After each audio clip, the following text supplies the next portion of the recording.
Hello viewers, welcome back to பொற்செல்வியின் தமிழ் சமையல். Coconut cookies வீட்டிலையே நல்ல டேஸ்ட்டாக எப்படி செய்யலான்னு பார்க்கலாம். வாங்க வீடியோக்குள்ளே போகலாம். ஒரு பவுலில் 1/4 கப்பு பவுடர்டு சுகர் எடுத்துக்கோங்க. ஒரு 1/4 கப்பு பட்டரை மெல்ட் பண்ணி அதையும் போட்டுக்குங்க. போட்டுட்டு நல்லா விஸ்கு வச்சு நல்லா கலந்து விட்டுக்குங்க. அது அப்படியே நல்ல நுர போல் வர வரைக்கும் நம்ம கலந்து விடணும். அதுக்கப்புறம் ஒரு 1/4 கப்பு டெசிகேட்டட் கோகனட் சேர்த்துக்கலாம். சேர்த்துட்டு அதையும் நல்லா கிளறிக்கலாம். ரெண்டும் ஒன்றா ஒரே பேஸ்ட் மாதிரி வர மாதிரி பண்ணிக்கலாம். அந்த பவுல் மேலே ஒரு சல்லடை வச்சு 1 கப்பு மைதா மாவு போட்டுக்கலாம். ஒரு 1/4 டீஸ்பூன் பேக்கிங் சோடா போட்டுக்கலாம். ஒரு 1/2 டீஸ்பூன் பேக்கிங் பவுடர் போட்டுக்கலாம். இது எல்லாத்தையும் போட்டு ஒன்றா அது மேலே சலிச்சு விடணும். கட்டியெல்லாம் இருக்கக்கூடாது. அது நல்லா சளிச்சிட்டு அதை மறுபடியும் நல்லா விஸ்கு வச்சு கிளறிக்கலாம். இதை சப்பாத்தி மாவு பதத்துக்கு பிசையணுன்னா ஒரு 3 டீஸ்பூன் பால் விட்டுக்கலாம். இன்னும் அதிகமாக தேவைப்பட்டால் அதையும் விட்டுக்குங்க. இப்போ பாருங்கள், நல்லா பிசைஞ்சிட்டோம். இது அப்படியே சப்பாத்தி மாவு மாதிரி வந்துடும். அப்புறம் அதை நல்லா உருட்டிட்டு சின்ன சின்ன பிஸ்கட் சைஸு கொண்டு வந்துடுங்க. கரெக்டாக ஒரே அளவாக வைக்கிறதுக்கு இந்த மாதிரி ஒரு கரண்டி யூஸ் பண்ணிங்கன்னா ஒரே அளவு வரும். எப்போதுமே நம்ம எது செஞ்சாலும் ஒரே அளவாக வரணும்னா நல்லா ஒரு கரண்டி வச்சு அளந்து எடுத்துக்கிட்டோம்னா எது செஞ்சோம்னாலும் கரெக்டாக பர்ஃபெக்ட் ஷேப்பில் ஒரே அளவாக வரும். இது ஒரு கிச்சன் டிப்ஸு. இப்போது நம்ம ஒரு பிளேட்டில் டெசிகேட்டட் கோகனட்டை வச்சுட்டு அதில் மேலே இந்த தட்டின பிஸ்கட்டை வச்சோம்னா அது அப்படியே ஒட்டிக்கும். அதை அப்படியே நம்ம பேக் பண்ணிக்கலாம்.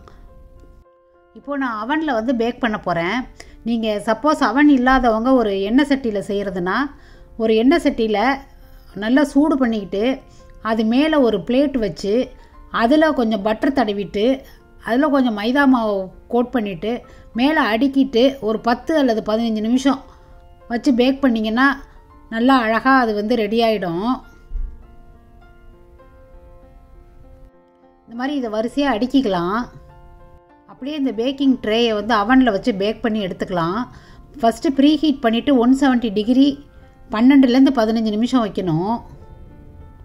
இது நல்லா செவந்து வரணுன்னா நம்ம 180 டிகிரி கூட வச்சுக்கலாம். நான் இப்போ லைட்டாக இருக்கணுங்கிறதுக்காக 170 டிகிரி தான் வச்சுருக்கேன். இப்போ ரெடி ஆனதுக்கப்புறம் அதை ஆற விட்டுக்கலாம்.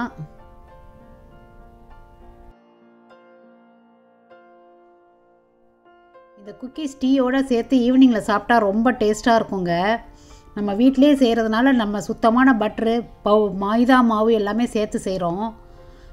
ரொம்ப நல்லாயிருக்கும். குழந்தைங்க ஈவினிங் ஸ்நாக்காக நீங்கள் கொடுக்கலாம். அதை ரொம்ப விரும்பி சாப்பிடுவாங்க.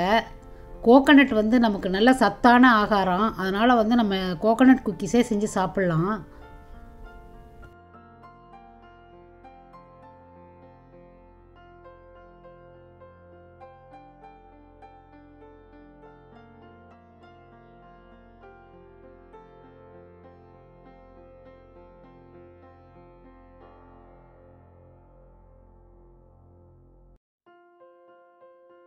உங்களுக்கு இந்த வீடியோ பிடிச்சிருக்குன்னு நினைக்கிறேன். உபயோகமாகவும் இருக்கும்.